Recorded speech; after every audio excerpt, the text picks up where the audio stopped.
Hello, everybody, and welcome back to the channel, and welcome back to the podcast we do here called Your Favorite X-Men, where each episode I have a guest on, and we talk about their favorite X-Men character, why that character resonates, and we talk about some stories, etc., etc. Today I am joined by Star, and would you like to introduce us to who your favorite X-Men character is? Oh, and also how you got into X-Men. Thanks very much. It's kind of a big pleasure to be here. So my entry point into X-Men was basically two ways. So I'm from the UK, and over here we have, or we had, I don't know if we still have them, these collected editions that were kind of like trade paperbacks, but not quite. You basically got three stories in one, and you had one for Mighty World of Marvel, which was your Captain Americas, your Thors, etc., and then you had your X-Men and your Spider-Man. And I would always pick up the X-Men one. And at that time, I'm going to be showing my age here. It was reprinting Extreme X-Men, New X-Men, and some classic Claremont stories. Now, I don't think I was quite in the right age group to be reading New X-Men because that run gets pretty wild in places, but it was formative. It was interesting because my dad also had a copy of the Dark Phoenix saga, and that also just like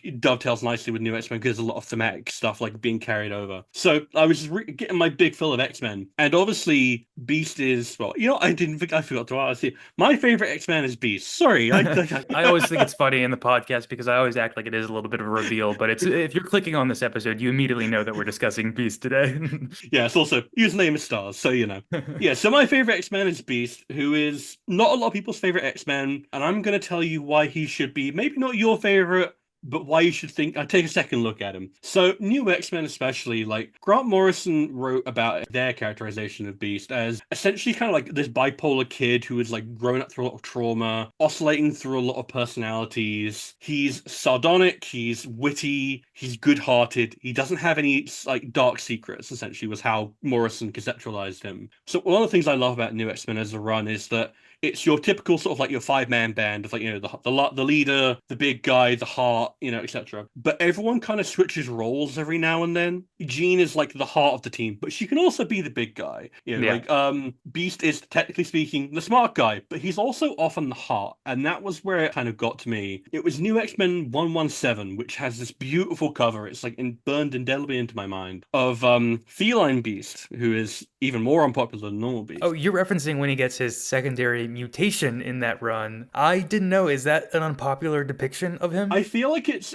is somewhat unpopular, mostly because people have a lot of fond memories of the classic Avengers Bouncing Blue Beast because he was also in like the '90s TV cartoon, and it's also a period in his life where he got a bit more dour and I guess a little bit more sort of morally flexible. Though obviously not to the extremes you would see later in his career. Well, for me, yeah, Grant Morrison was my introduction to X-Men, but Beast wasn't necessarily the character that I focused on during my first read, because I was immediately drawn to Emma Frost and Jean Grey and the dynamic between those two and all that drama and whatnot. But Beast was still like a super interesting character to be depicted in there as like this brilliant, and it seemed to me, at the time at least, like deeply ethical scientist who was sort of grappling with his place in a world that is increasingly viewing mutants with more fear and more suspicion. And he's also like struggling at the time with his physical appearance and him starting to present the more beastly form. And I was like, yeah, this is all still a pretty fascinating metaphorical representation of like the internal conflict or dilemmas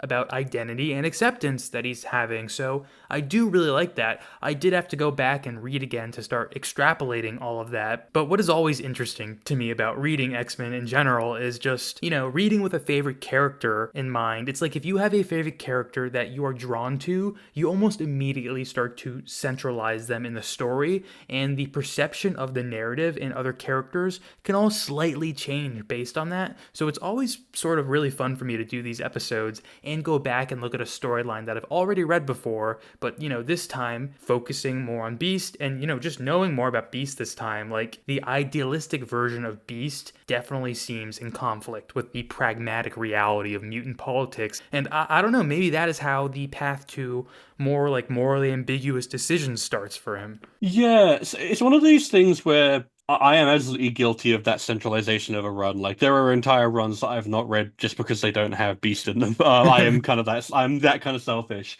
Especially with like new X-Men. Like absolutely, the eye-catching stuff is the Psychic Affair, the Phoenix, all the stuff with Magneto, the Omega Gang. Like there's so much Yeah. stuff that catches the eye, and Beast's character work is just kind of like this, like very it's almost in the background almost. But what did it for me was New X-Men 117, where it has like this cover of him crying, and it's all about him getting broken up with by Trish Tilby, Hmm. which is like, oof, that's a rough one. Yeah, I would love to hear your thoughts on that relationship a little later.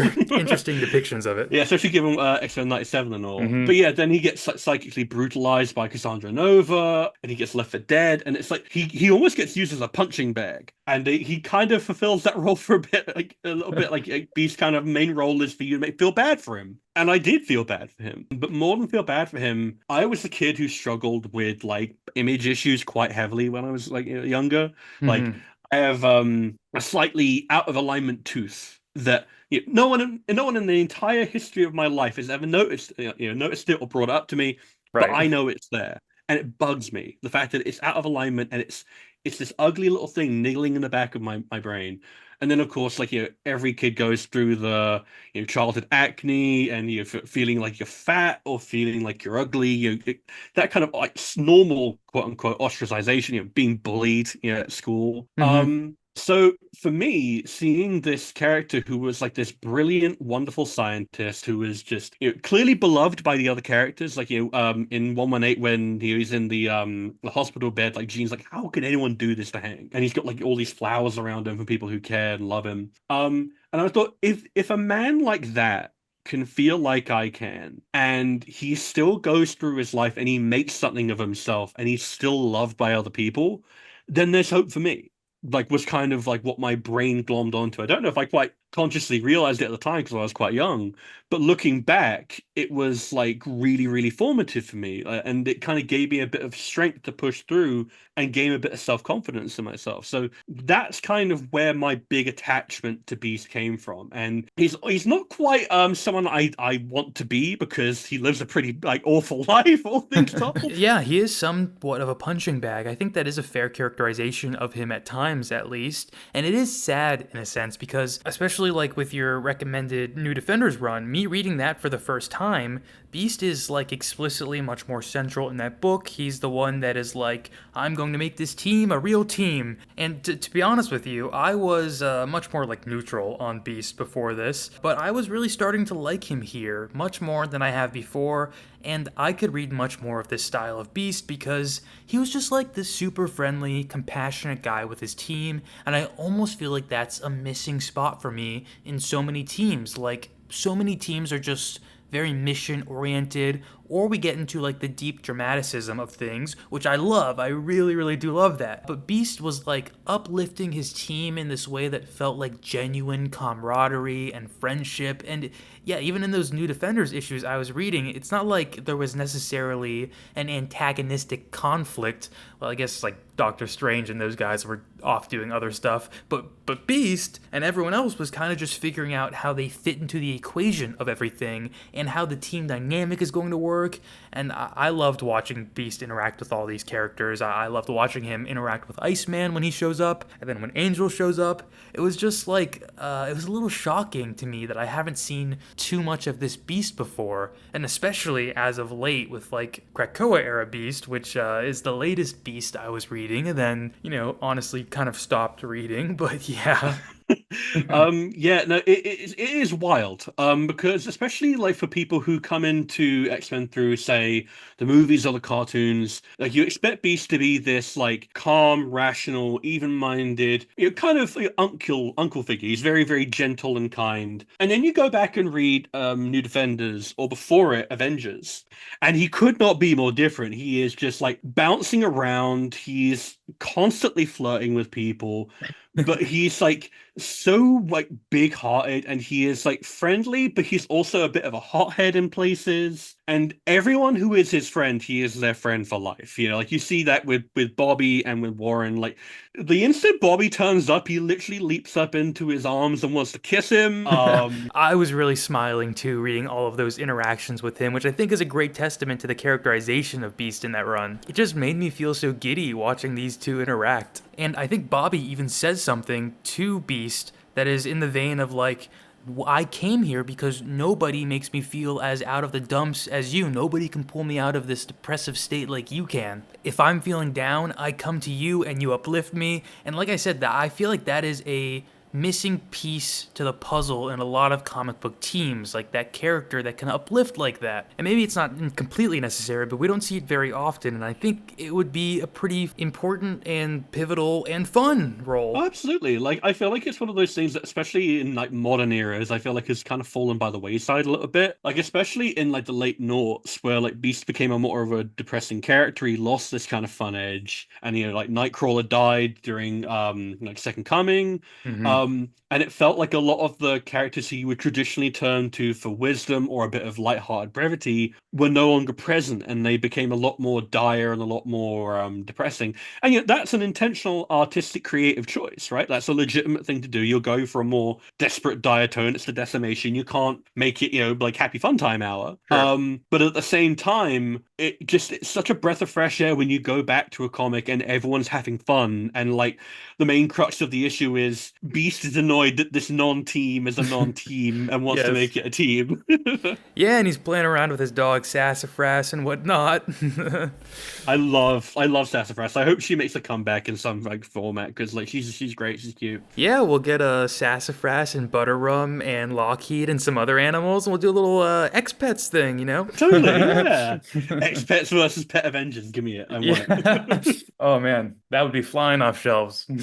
I mean, guess what? I'll buy every copy there is. But yeah, it is really interesting going from New Defenders into New X-Men because it is still fundamentally the same character. Not just in terms of obviously the visual design, like Big Blue Guy, but yeah, even in New Defenders, there are hints of like a kind of a really interesting psychological depth to Beast that I find really, really interesting. I forget if it was in the bit that I mentioned to you to read, but there's an issue where he's talking with his then girlfriend after he basically kind of like flirts with a load of Avengers fangirls, and he talks with her about as a mutant kid growing up, you kind of have to tailor your personality to fit in, and sometimes I don't even know who I am because I'm constantly changing who I am to fit the situation. And when you kind of you see that and you go, oh, that is Beast. He that explains why he's different on every team and in every situation because he's kind of tailoring himself to ingratiate and fit in. And that kind of makes a bit more sense with New X-Men because like one of the things I love the most about New X-Men is his friendship with Emma and with Jean. Like there is so much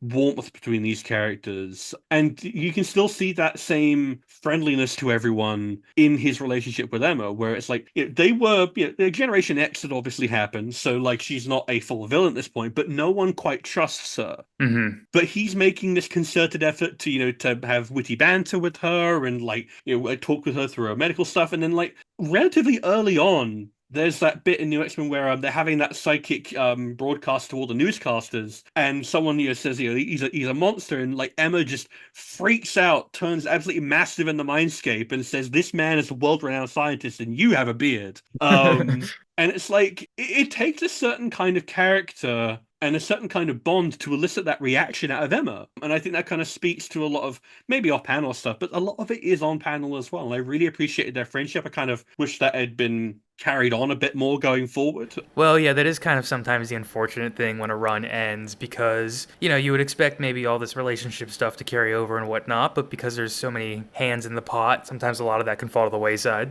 But I guess that does also mean it's always still there to potentially be picked up again. But my question for you would be when it comes to that characterization of Beast and how it sort of progressed into him becoming this, I guess, like, kind of ruthless, kind of Machiavellian esque character, do you think there's a spot within his story or a run or whatever where we can sort of point to it as that being a moment where that change was really intentionally made? See, it's interesting to me because, like, X-Force has been, controversial for some. Other people think that like it's been, especially on other podcasts, they've been like, this has been foreshadowed for years. Like looking back through all of the various morally questionable things that Beast has done over the years, it stuck out to me that most of the time he does not think he's doing something bad. He thinks that he is choosing the best of two bad options. And he usually at least feels guilt about it. Like there's a bit in Hickman's New Avengers where Captain America is like, "You guys and all the Illuminati have been, like doing all kinds of shady stuff, and you're gonna have to have consequences for this." And he says, "And you, Hank, are you gonna be okay?" And he's like, "I knew there were only so many paths that were going to result out of this. I had no other choice, but I'm prepared for whatever consequences will come." And I feel like if you wanted to leverage it, that kind of willingness to push and to be a bit more morally flexible is definitely present. What I think is kind of missing from his Krakoan era characterization is a lot of his like guilt and his warmth are gone. His sense of Mhm. humor is pretty much completely absent. Yeah, and honestly, it's kind of interesting the way that you're describing him, and I do really see it. And I feel again that there are a lot of similarities between him and Emma Frost there, so that friendship really, really does make sense. But like the way that I view Emma is she can also be kind of cold and pragmatic, but it's not that she's thinking she's doing anything wrong really either. She's always doing things that she thinks is in the best interest of mutant longevity, and then specifically, like, she will cater towards creating a better future for mutant children, who have always been very near and dear to her heart. So, perhaps the Krakoa era beasts had some missteps and could have been more adjacent to that, personally at least. I would have liked that. But also, it's no secret to say, I've said this on the podcast before, I'm no big fan of Ben Percy's writing style, and, that was one of many, maybe, factors why I dropped the book during the Krakoa era. Yeah, it's just a bit of a shame because, like, I think there is a lot of mileage in turning a character, maybe not quote unquote evil, if because I feel like Dark Phoenix saga, obviously one of the most pivotal comic book stories of all time. The Dark Angel saga in Uncanny X-Force, Yeah, or even the whole Revolutionary Cyclops arc in all New Bendis. X-Men, Yeah. and yeah, absolutely. You even have touches of it in Marjorie Liu's Astonishing X-Men, where she has Bobby get infected with the Death Seed. And like, there's a lot of mileage out of examining a turn toward evil, but I feel like you need to have a certain level of like affection for the character and a deep understanding of exactly what drives them. Yes, yeah. And I may be mischaracterizing, and well, I had a very initially weird Beast reading experience because I started with New X-Men, and then I was jumping between Claremont and Krakoa era stuff. But to me, sort of a core characteristic was, yes, that intellect, but also that intellect blended with compassion, and that is what sort of got murkier for me in the Krakoa era. It would be fine to me if there had been some kind of inciting incident that outright killed his compassion. And that's why I asked, because I was like, maybe there's something that I missed while I was reading that was like very, very pivotal to like sending Beast down that trajectory. If there has been some kind of like some moment that's like, yeah, I no longer care for humanity. I don't feel like it ever really happened for Beast. I feel like it happened off panel, if anything. And it's like I would like to see that story. I just don't feel like Ben Percy ever quite got around to telling it. And sort of another interesting thing that I don't recall really being present at all during that X Force run is Beast's issues with, body dysmorphia and whatnot, because I may be mixing it up maybe in New X Men or Astonishing in one of those. But Beast quite literally wants to take the cure for his mutant ability so he does not have this external look anymore with that legacy virus thing. He so much did not want to be attached to that external form that he was willing or contemplating to literally get rid of his mutant ability. Part of his identity, really. And if it's not present because it's been reconciled for some reason, I don't actually think that's a bad thing, because ultimately that would mean he's just finally accepted himself for who he is, which is, a thing we should all sort of strive for and ask of ourselves, accept our strengths, accept our weaknesses and whatnot, and then use that as like a foundation to grow. So I'm just curious if that pathway has been laid out, or maybe I am incorrect and this has been really addressed a lot.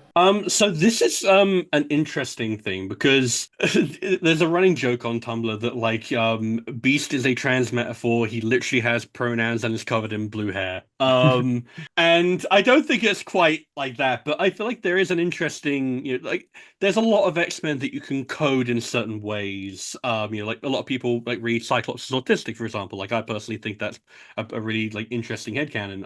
Like Angel with his like literal wing binders is an interesting trans metaphor. And I think Beast also kind of falls into that body dysmorphia, dysphoria, kind of like territory. And it's really interesting watching his relationship with his body change because when he's human, he's like fairly secure in himself, but he wants to fit in. He is the consummate assimilationist. He does not want to stick his head up above the parapet. He wants to be Hank McCoy. He does not like being Beast, as it were. Yes.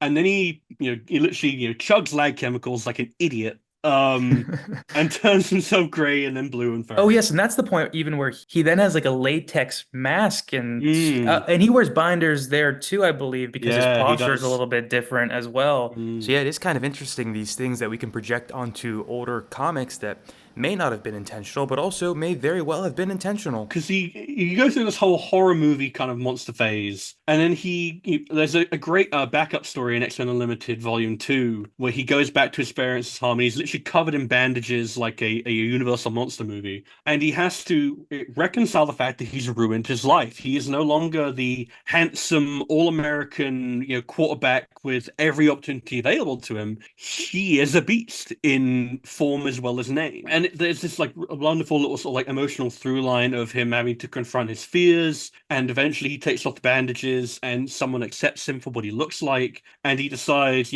maybe we aren't always going to be the people that we are. We have to accept that we are going to move on and be who we have to be eventually, as scary as that will be. And then he just throws himself into being an Avenger, and I hate to say it, but he kind of discovers sex. Yeah, this is something I recently discovered, and I think I saw a panel the other day, and it may have even been you who posted it because I know you're active in the X Men subreddit. But it was essentially something like, and I'm gonna butcher it, but it was like Beast telling Captain America basically like, "Oh, don't worry, I have everything under control except my libido." Essentially. Which I was like, oh, okay, I guess like Beast has his little Playboy era, and then I also learned that he does have that era, which I think you brought up earlier when he's with the Avengers, and he's just like being super flirtatious. And I mean, hey, that's a good thing for him, finding comfort within himself, being able to explore himself with others in a consensual way. I'm happy for Beast for that. I'm happy for him. Yeah, it is really interesting seeing the Avengers because, like, it's so interesting examining X-Men characters outside of that context, right? Of like, what do X-Men characters look like when they're separated from the books that were about the mutant metaphor and about being the minority, and kind of that they get to have fun, right? Um, and yeah, for not as much Beast, trauma it's necessarily. yes, yeah, a lot less genocide happens in Avengers books, bizarrely enough. And then there's this period in Avengers where, like, he's like, okay, cool, so I'm kind of strong, but I'm not strong as Thor. I'm smart, but we've got three other geniuses on the team. So what's my niche? And then he was being consulted about Wonder Man's like ionic body physiology, and he's like, hey, I have ideas, and then everyone is crowding me out of the room. And then he just goes, okay, screw this, I'm going out. He tries to get a hot dog. And then his hat flies off. He's wearing the traditional Teenage Mutant Ninja Turtles disguise of the trench coat and the hat, which is no one can see through that. Yes, And then no. he starts getting crowded by women. And it's the exact same thing as the Nightcrawler effect, where it's like women in the Marvel Universe love a guy who is blue and fuzzy. They got the blue riz. Yeah. Oh, yeah. The blue is. I love that. To go out in search of some grub and to find yourselves surrounded by ladies. I'm sure Beast had no problem with that at all. I mean, as Oh, many he of was us having might the time of not. his life. I think later on in the issue, he literally comes back to the Avengers Mansion late, and he says, and Captain America's like, "Where have you been? You're late." And he's like, "Well, I promised you four women that I wouldn't tell anyone, but it was a great time." And it's like, Jesus Christ, man. It is funny though hearing a lot of the stuff about Beast. Even you mentioned him doing like the trench coat thing that a lot of characters do, and I'm just drawing this connection now, but I guess he does sort of have a similar character path, at least foundationally, of like Ben Grimm of the Fantastic Four, because it makes me think of like all the this man, this monster stuff, and like Ben obviously has a very permanent exterior look as well that causes him emotional turmoil, but perhaps more than Beast even. But I guess I would also say with Beast also has to deal with like just straight up bigotry and anti-mutant rhetoric and whatnot. So it's actually really funny because if you go back and read like Uncanny number 1 and number 2, and you read Hank's dialogue, and he sounds like Ben Grimm. He does not sound like he's got a thesaurus shoved up his butt. He's In a bit what more runs? What run was that in you mentioned? literally Sorry. the original Stan Lee X-Men #1 and #2. Oh yes, which are very Um, difficult to read, I might add. oh, they are dense and they are hard to read, and you've I got plenty thought of I could get 60s through in an misogyny. omnibus worth, but I could not. I don't I, blame you one bit. I had to start skimming there. Oh yeah. Yeah, I think I've still not read the entire thing. But in those original two issues, you can really tell that the X-Men are just, I can't believe it's not Fantastic Four. And Beast especially, he is just Ben Grimm to start with. He's got the same kind of speech patterns, the same kind of thing. He's the big strong guy. And then Stan, I guess, decides, you know what, that's boring. What if I make him the big guy, but he's also the smart guy? And then he starts breaking out the $1 million words. So he and Ben do like interact every now and then. Like I think Hank turns up to his poker games every now and then. But I think Ben also had a similar kind of thing where the recent characterizations of the Fantastic Four have established that Reed Richards established them as a superhero group so that they wouldn't be considered freaks. And I feel like that is also kind of how that's the similarity between the two is that they found acceptance through celebrity, and that helps like the self-image quite a bit. And it's really interesting because like classic Beast is just running around in his underoos. He's just like he is just in his X shorts, like nothing else. The instant you get to New X-Men and he's turned into the secondary mutation, he is covered from tip to toe in boots, in jackets. He has got his body covered. And something I noticed for almost every single costume that he wears during his secondary mutation, he is not showing his body. Yeah, and that is a pretty fascinating thought in contrast to Krakoa era Beast, because if I recall, mm, most that time he was actually portrayed, he was just like wearing pants. He was not even mm, wearing a shirt. He'd be shirtless many yeah. of the times that I'm remembering seeing him. But the image I have of Krakoa era Beast is just him with his spectacles and only wearing pants on. Um, which I don't know if he was in that super often, but that is what I that's recall for that's the most basically all part he at wore. least. Yeah. Yeah. So, Um, Oh, but again, maybe that is meant to depict something that maybe happened off panel, kind of being charitable to that run, but maybe that's meant to show the change in character where he's finally sort of metaphorically and I guess literally taken off the coat and is just being, his true self. in All New X-Men, the Bendis run, that's where the change from feline back to the Krakoan era mutation happens. And the instant that he changes, he's back in the shorts again. And it becomes very clear that it's like, oh, the feline form was the problem. I'm happy with this body otherwise. But the feline problem, that represents like a devolution, all the stuff that Cassandra Nova taunted him with is obviously so heavy on his mind. Yeah, and I guess that is really important to mention that fear of de-evolution, because even looking back in that original X Factor run, there is a moment when, I forget how it happens exactly, but Beast gets afflicted with something where it's if he uses his strength, every time he does that, it decreases his intelligence. That is like when Trish says that on television and he gets upset with her. That's like Oh. such a sad little Beast moment that makes me upset with Trish.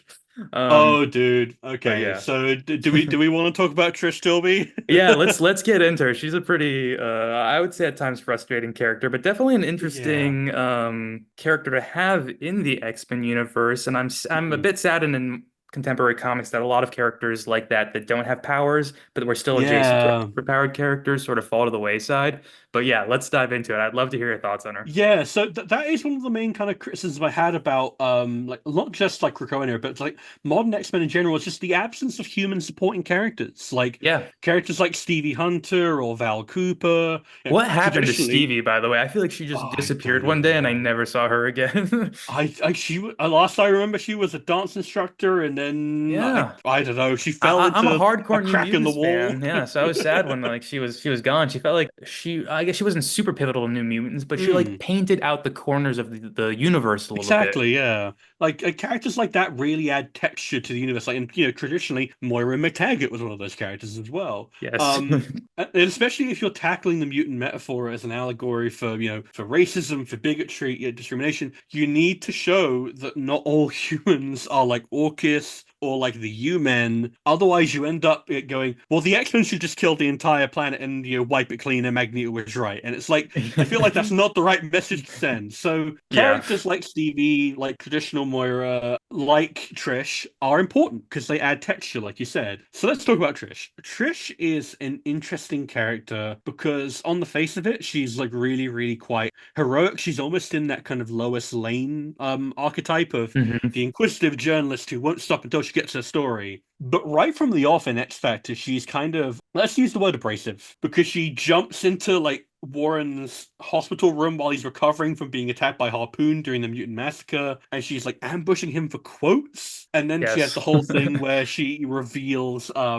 Beast's like declining intelligence. And it's like, I feel like she believes so heavily in freedom of information, and she believes in the public to make an informed decision. And she kind of forgets that even when you give people the correct information and all the facts, they will not always make the correct choice. Yes, it makes her seem very one-minded and Yes. idealistic, but not in like a healthy way of idealism. Yes. Yeah, no, totally. And it all there's a mid-90s story, I think it's in X-Men Prime, I think, where there's this revelation that the legacy virus is made to jump now from just infecting mutants to infecting humans. And Trish gets a hold of this information and promptly decides to blast it on every airwave that'll have her. And it pretty much directly leads to a mutant being killed in a hate crime. And when Hank calls her out on this, she's just like, well, if you X-Men had been doing your jobs, maybe he would have been fine. You know, it's my job to tell the news. I don't make things happen. And I was just like, this is very irresponsible of you, Trish. Like, Yeah, it's also part like of a core being, tenet of journalism that like mm, there is some onus on you for like the responsible dissemination of information, you know?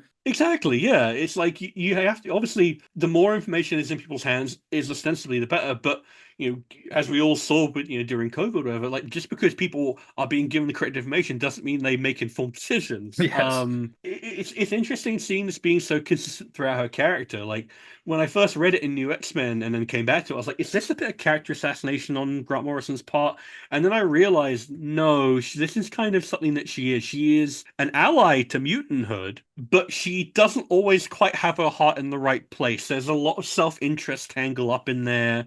And I feel like, yeah, like I said, one-minded, I feel like is a very much a good way to describe her. She just sees her goal and she goes for it. And, damn the torpedoes, whatever. I'm just getting what I want. And it's like, the thing I think is, I can understand why her and Hank had a relationship because Beast's like romantic history is quite extensive, and he likes women who challenge him, who are intellectually interesting, Hmm. who will not be bulldozed by him. And Trish does fulfill all those boxes, but she's also just kind of problematic, to be diplomatic. Well, this is making me have some more appreciation for her because obviously she's got her problems in story, but taking a step back outside the story, it is apt to have a character like that in this metaphor because so very often in life there are people who think they are being allies to causes, but are really doing harm because they might not have all the information or they may just lack the lived experience that may be necessary to facilitate change properly. Yeah, no, exactly. I feel like, and like you said, adding that texture to the mutant metaphor is really important because otherwise you end up with the strict dichotomy of humans bad, mutants good. And Trish, for as like as problematic and like rough as like some of those stories can be, they are stories that can and need to be told about the mutant metaphor. Otherwise, it just becomes superheroics. And it's like we're doing social commentary here. You have to address the ugly as well as the pretty, and not all allies are perfect. You just have to hope that when they mess up, they learn from that experience and grow going forward, and they don't just slide back into old habit. Yeah, and I think Trish very often falls back into those old habits, and I think she also can be very, very defensive about these things, which for someone who, espouses to be an ally, when you do that, it can sort of ring very, very hollow when you're being called out on something. Absolutely, and it's like, especially since she had like this positive dynamic with Beast, and it's like, well, you're negatively affecting his people because you aren't thinking about like you aren't thinking through what your words imply, and you're just seeing it from your perspective. You aren't putting yourself in another person's shoes, which really, as empathetic journalism should go, she should really be doing. So this is a good moment to probably address. Well, for me, I was introduced to the relationship of Abigail Brand and Beast in Astonishing X-Men, which I guess is where it all starts, to come to fruition at least. And she's quite literally like, I believe she says, you remind me of the alien race I'm a part of, and I don't know if they look very beast adjacent or anything like that, but she kind of makes it very explicit that she's going to be pursuing him romantically or sexually, whatever. And the next time I saw her really with him before your recommendation of Gillen's sword run was Krakoa era sword stuff. And I didn't even really know how to feel about the relationship of those two characters during that. And it's not that I disliked it, I just like felt weirdly super neutral. But reading Gillen's run on Sword, which I recommend to anyone, it's only 5 issues and it's very fun. It's a nice, light comic book read. I really like their dynamic. Beast is good boyfriend Beast and that, like, bringing her coffee and He's the blueberry best boyfriend. muffins. And I laughed so hard when she was like, I don't want blueberry muffins because she's dealing with like diplomatic space stuff, and he's like, but I'm your blueberry muffin. Just like he's so the witticisms of Beast really have been making me laugh as I was reading through the material that you recommended. So I was just curious what your thoughts on his relationship with Abigail Brand are, and if that's sort of the best Beast relationship you've seen so far, or if there's another one you'd like to see. So my sort of my to use the fandom vernacular, one true pairings. I have Yeah. two for Beast. So Abigail is one of them. I feel like Abigail and Hank's relationship is really interesting because especially if you see it in that astonishing run, it's really mercenary what they're both getting out of this. She's getting a super intelligent genius who is going to act as her moral counterweight and make her better at her job, and also she finds him ridiculously hot. And that's pretty mercenary. There's no Yeah. idea of I'm in love with you just yet. And for Beast, it's very much the same. He's like, I'm fairly certain I hate you. But for him, the idea not only that someone finds him attractive, but attractive because of what he looks like, is a really interesting inversion on the traditional sort of, if you think of like the 90s cartoon with Beauty and the Beast, where it's like, oh, a blind woman falls in love with him. Yeah. It's an interesting inversion on that where it's like, no, I like you because you look like this. I'm into this. This is like you. And then also the rest of it. And especially if you go on from the Weed and Astonishing run into Warren Ellis, you start to notice that they're catching feelings for each other. And it's really funny watching that develop because Abigail is this. She's like a hard, uncompromising fist of a woman. She's like Nick Yeah. Fury but with less warmth. Yes, yeah.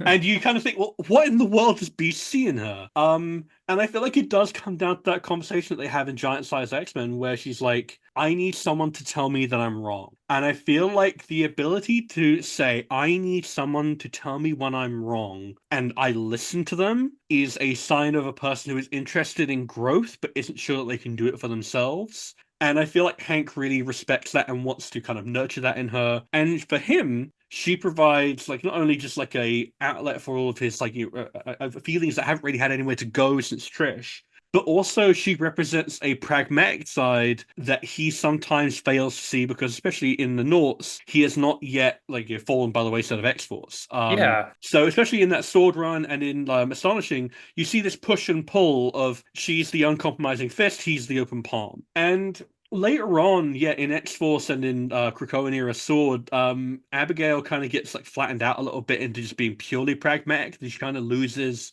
the reflective edge that she had in the earlier runs, and obviously Beast has turned into Henry Kissinger essentially. I don't have the connective tissue between Mm, Astonishing and X-Force, so it ends up just seeming like Abigail Brand has rubbed off on Beast more so yeah. than he has rubbed off on her in any way. But again, like I said, I didn't even necessarily dislike their relationship in Mm. that, but I think it is harder to understand without maybe some of the background why those two are in a relationship in that run. Yeah, it's one of those things where it's like the connective tissue makes a big difference because you kind of see Abigail softening a little bit. Like in Wolverine and the X-Men, she literally turns up to Brew the Brood's graduation ceremony as his parent. And given that Beast also has kind of a mentor role to Brew in that run, there's almost a thing of they are still together and Brew is their kid almost kind of dynamic going on. Yeah.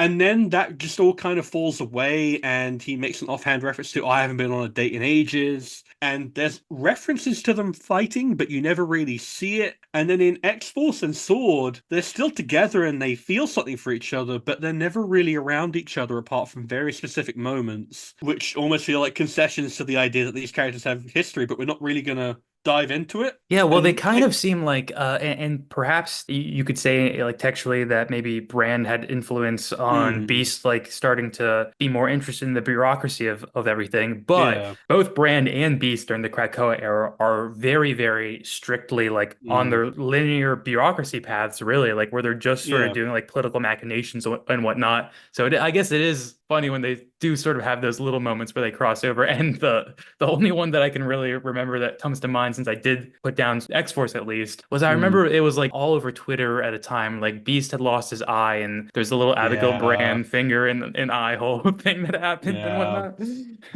Yeah, it was weird. That being said, those two are freaks in bed. Like the very first thing that she says to him when she like admits that she wants someone on the side is like, I want to break you like a pony. Warren Ellis, she's like, if you don't want to call me your girlfriend, you can call me your xenophiliac experimentation partner. Those Well, two there's are certainly a place for all this weirdos. in X-Men, I Oh think. I yeah, mean, I'm yeah, not saying that totally. with any critical Oh yeah, totally. viewpoint, Yeah, but no, no, it no was kink pretty funny to shaming. see. Pretty funny to But see I the feel fan like it's. reaction. Oh yeah, no, people were not quite expecting them to match each other's freak like that. Yes, yes. Oh, and so I believe I cut you off, but there was another one true Mm. that you were about to mention, I think, too. Yes. So my other one true pairing for Beast is in fact Wonder Man. Oh, yeah, yeah. And it's like because like if you think about Beast's best friends on the X-Men, it's like Iceman, but that relationship's kind of fallen down by the wayside. Yes, Cyclops until this was sort of Schism. the New Defenders was my first time where I was like, oh, I didn't know they were such good friends, even Mm. because it's not something that was really showcased anymore. Yeah, it was really just a thing in like the original '60s run. Like they were always constantly going out on double dates, and then that was continued on forward in New Defenders. The '90s run, they were always hanging around each other, and then it kind of falls off toward Utopia. And then obviously, like Beast and Cyclops had a really, really good friendship until that whole split as well. But traditionally, his best friend has always been Wonder Man. Even in alternate universes, there's literally one where they are romantically entangled, and there's just like a kind of a freeness and an honesty about Beast when he's around Wonder Man that I feel like speaks to being at least a little bit in love. Especially because like it was really interesting when he had the whole intervention in Uncanny X-Men during Bendis, where all the X-Men basically come together and they go like, "You're acting irresponsibly, you're being weird, you've messed with time, and you're being irresponsible. Why are you being like this? We want to help you." And he takes it as like a humiliation, because it's literally being called out in front of the student body, and Emma's like, if this is humiliating you, then good, that means that part of you is still spinning right. But he Hmm. reacts badly to that because Beast is not a character who responds well to being called out publicly like that. Hmm. Um, he can do, but like especially like when it's all of his friends and people that are meant to respect him, like students that he's taught, like that's going to go down badly. But then he has an almost identical moment in Uncanny Avengers with Wonder Man, like way later on, and it's like he just is straight up like, I've messed up in all these myriad ways. I've messed with time. I made deals with Hydra to make new Tians happen in Humans versus X-Men and that whole mess. And he's like, I messed up. And Wonder Man's just like, am I Father Williams? Am I going to be your confession on Beast? Has this really nice, honest smile on his face. He's like, maybe you are. And they kind of bring out the best in each other. They're always smiling. They're always happy when they're together. I don't know. I feel like if I was going to choose one to be canonized, like, you know what? Iceman got a shot. Let Beast come out. Why not? Let everyone have fun with it. Honestly, I think just thinking about the two and what I know, I think I agree with you as well. The Mm, Wonder Man Beast dynamic in a relationship, I think would be super interesting. And I think it could mm, be helpful for Beast even to sort of let down his guard and relax a little bit, mm. especially considering, I mean, I don't know what the current status quo on Wonder Man is. I'm more familiar with like the West Coast Avengers, Wonder Man, and Yeah. sort of all that. But his sort of issue back then was like, should I even be like jumping back into the heroics game and Mm, whatnot? And like, how do I wield this power? And I feel like a character like that could do a lot to ground Beast, who mm, seemingly can often really get lost in the weeds of all of mm, the machinations and whatnot that are just sort of inherent to being a part of like the mutant universe of mm. Marvel. Yeah, he's a great grounding influence for Beast, and Yeah. Beast is it's like that push and pull of Beast pushes Wonder Man to be proactive in the world and to make decisions and be assertive because Simon's biggest problem has always been his anxiety and his like self like reflection turning into indecision. Meanwhile, Beast like wants to be proactive, but he can sometimes go about it in the wrong way, and he needs that grounding. So they provide that a really nice dynamic for one another where they become the best that they can be around each other, and seeing that potentially turn into a full relationship would be really, really cool. But as it is, I think Wonder Man is turning up in one of the new Avengers comics, so who knows? Maybe they'll get a crossover. I really hope so. They're one of my favorite duos in Marvel. I would love that. I think that'd be nice. Hmm. But hey, writers, if you're listening, hey, you've got two fans at least clamoring for it. I know at least three more personally. Oh, hey, there we go. I'm sure there's plenty more out there who would be very, very happy if that did happen. I did Hmm. want to now move on though, if because I think we've had a great conversation today. I think Yeah, it's been perhaps great. maybe there's some folks who weren't on the Beast train, and maybe they're a little more on the Beast train now. You've converted maybe a little bit. If people are interested in reading some of your favorite depictions of Beast and whatnot, where are some like main places you would point them, main runs? I know what you told me to read, but just curious if Hmm. you can mention that, and you can mention anything else that might be fun for people to read based on the conversation we've had today. X-Men First Class by Jeff Parker. It's like a mid-noughties original five era X-Men thing. It's a bit more light and breezy, kind of like fitting in between all of the stilted 60s stuff, but it's a lot of fun just like seeing the kids be kids without some of the obnoxious 60s writing that really turns a lot of people off. Like Yes. the amount of people who come onto the Reddit and they're like, I don't want to start with X-Men, but not with the 60s stuff. Where do I go? And I usually recommend First Class because it's just good, honest fun. It's good comics. More sort of like beast-centric stuff, I'd recommend the original Amazing Adventures from 1970. That's where he first turns grey and furry, and it's like that Hmm. issue number 11 especially is like a really interesting superhero horror comic almost in the way, and it's got a really interesting use of like second person narration. It's very modern considering it's Oh like nearly wow. 50 years old. Yeah, you don't see that too um, often. yeah, it's a genuinely interesting, like a lot of use of in medias res. Like they were really cooking with that one. His Avengers run, which goes from issue 137 to 211, so he's there for a while. Defenders and New Defenders.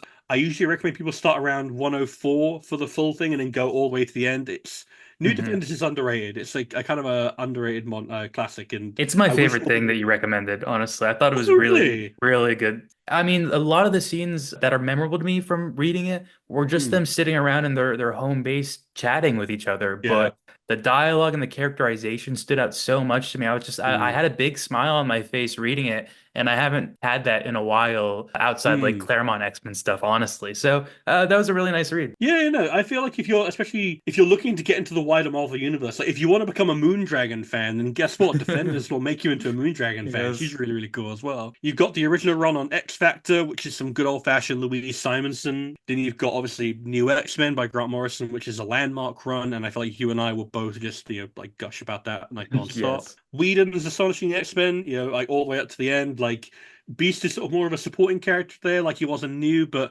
there's a lot of really good character beats in there and some gorgeous art as well. I love John Cassaday's stuff. Yeah. Then there's also the run by Warren Ellis, which is a bit more.